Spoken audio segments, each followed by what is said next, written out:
He was watching me, his eyes as deep as earth. "Will you come with me?" he asked.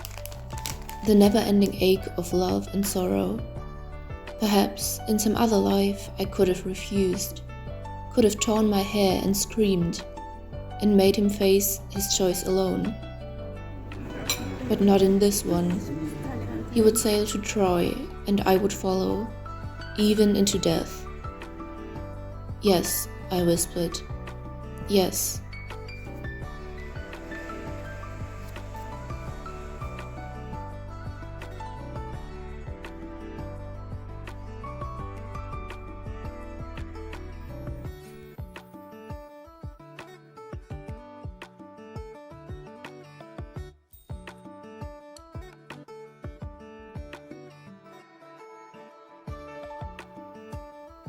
Agamemnon posted guards to watch Troy every hour of every day. We were all waiting for something, an attack, or an embassy, or a demonstration of power. But Troy kept her gates shut, and so the raids continued. I learned to sleep through the day, so that I would not be tired when he returned. He always needed to talk then, to tell me down to the last detail about the faces and the wounds and the movements of men. And I wanted to be able to listen, to digest the bloody images, to paint them flat and unremarkable onto the vase of posterity, to release him from it and make him Achilles again.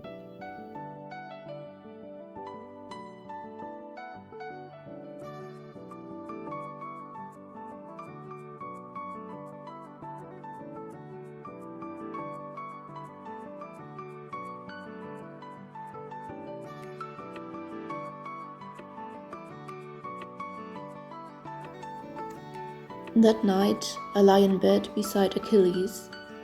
His face is innocent, sleep smoothed and sweetly boyish. I love to see it. This is his truest self, earnest and guileless, full of mischief, but without malice.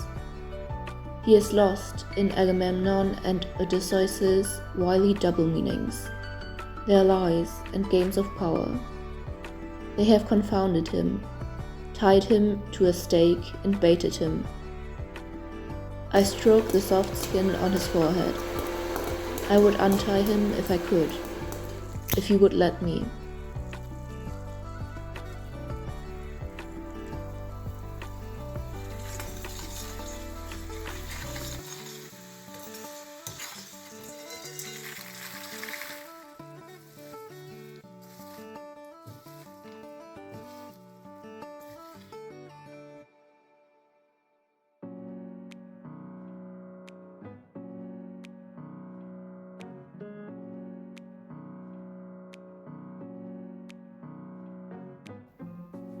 The grey sand, the grey sky, and my mouth, parched and bare.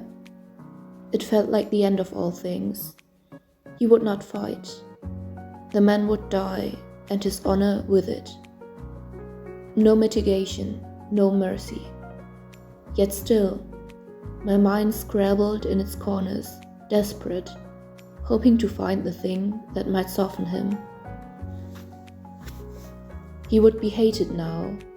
No one would remember his glory, or his honesty, or his beauty. All his gold would be turned to ashes and ruin.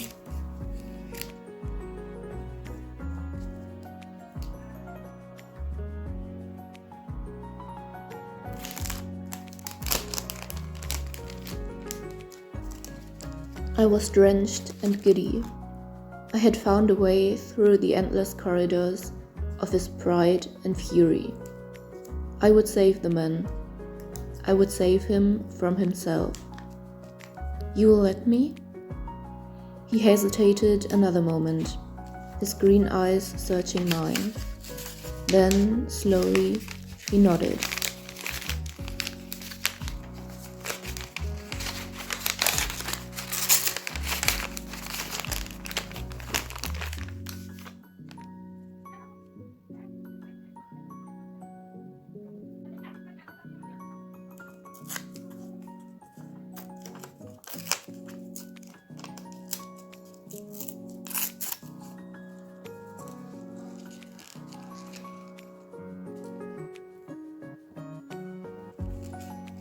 He cannot kill me. He must not. Achilles will not let him live if he does. And Hector must live, always. He must never die. Not even when he is old. Not even when he is so withered that his bones slide beneath his skin, like loose rocks in a stream. He must live, because his life, I think as I scrape backwards over the grass, is the final dam before Achilles' own blood will flow. My head drops back against the ground, and the last image I see is of Hector, leaning seriously over me, twisting his spear inside me as if he is stirring a pot.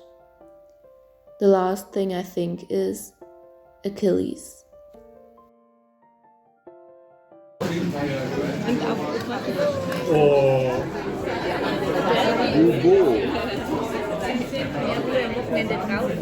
Irgendwann.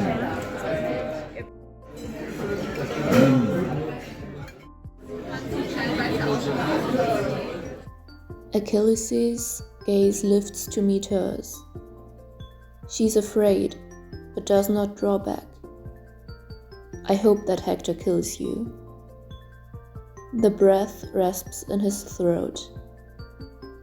Do you think I do not hope the same? He asks.